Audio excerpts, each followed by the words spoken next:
ক্লাবে খেলার হাতছানি তারিক কাজীর সামনে। পুরনো ক্লাব বসুন্ধরা ছাড়ার অফিসিয়াল ভাবেই নিশ্চিত হয়েছে।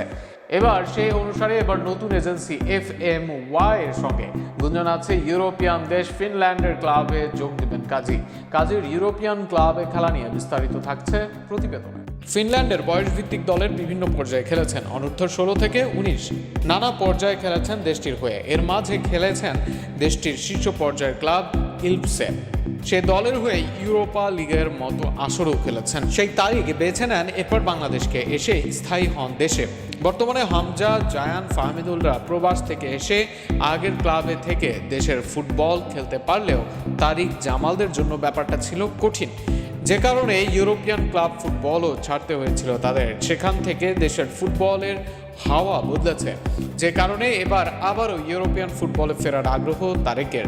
ফিনল্যান্ড থেকে আসা সেন্টার ব্যাক তারিক কাজী বসুন্ধরা কিংসের সঙ্গে এর মাঝে বাতিল করেছেন চুক্তি। 1 বছরের চুক্তি থাকলেও দুই পক্ষের সমঝোতায় বাতিল হয়েছে সেই চুক্তি। এ নিয়ে আনুষ্ঠানিকভাবে বার্তা দিয়েছে তারিক কাজী ও তার সাবেক ক্লাব বসুন্ধরা কিংস।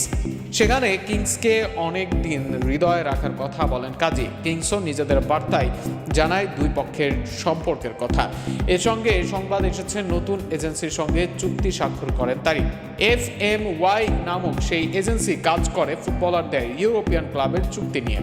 রোমানিয়া ভিত্তিক এই এজেন্সির মাধ্যমে তুরস্ক, Lithuania, Hungary, Cyprus, Bulgaria, Finland, Hungary এইসব দেশে যাওয়ার সুযোগ রয়েছে। সেখানে তারিখের সম্ভাবনা আছে আবারও ফিনল্যান্ডে যাওয়ার।